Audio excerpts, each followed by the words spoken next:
way kulanti wanaagsan soo dhawaada saaxiibayaal waxaan rabaa inaad la wadaago xogta iyo wararkii ugu dambeeyay doorashada deegaanada Soomaaliland ee halkaasi ka socoto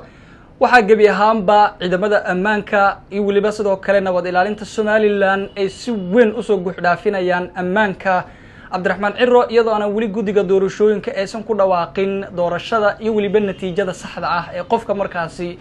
noqon doona 5 sano ee soo aadan madaxweynaha Soomaaliland xogtaasi iyo wararkii ugu dambeeyay ayaan rabaa in halkan kugu la wadaago hadii ay tahay markii ugu horeysay oo ku soo gaaro muuqaal fadlan like garo share gare meel dheerna nala gaarsi aragtiina qaybta hoose faalada commentiga ayaad inagu wadaagi kartaan soo dhawaada ammaanka iyo waliba sidoo kale ilaalinta amniga musharax Ciro ayaana si weyn markaasi soo guuxdaafiyeen guriga uu degan yahay iyo waliba sidoo kale goobaha sida weyn markaasi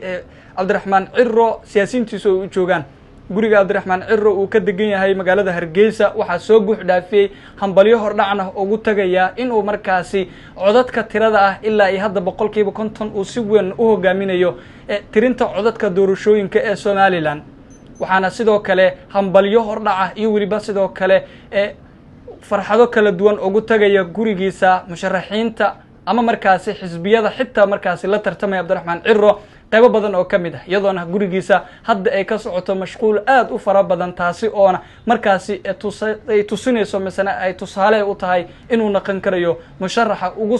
oo markaasi ugu codka badan ee Soomaaliland musharaxiinta sida weyn ugu tartamayay doorashada Soomaaliland waa Faysal Cali Waraabe Muuse Biixi oo ah madaxweynaha markaasi waqtigan talada haya iyo waliba sidoo kale Cabdiraxmaan Ciro oo ah musharaxa ugu cadcad tan iyo waliba sidoo kale bilowgii doorashada Soomaaliland ee halkaasi ka socotay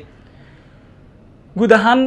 ciidamada ammaanka ee Soomaaliland ama markaasi ilaalinaya madaxtooyada ayaa si weyn markaasi ula wareegay ammaanka Cabdiraxmaan Ciro oo markaasi loo badinayo in uu noqonayo madaxweynaha Soomaaliland ee 5 sano ee soo aadan maadaama hadda ay codadka tirada ay markaasi inta badanna uu yahay qofka ugu horeeya ama ugu codka badan ama musharaxa markaasi hogaaminaya tirada codadka iyadoo aan wali gudiga commissionka ee doorashooyinka Soomaaliland aysan ku dhawaaqin natiijada saxda ah ee halkaasi ka soo baxday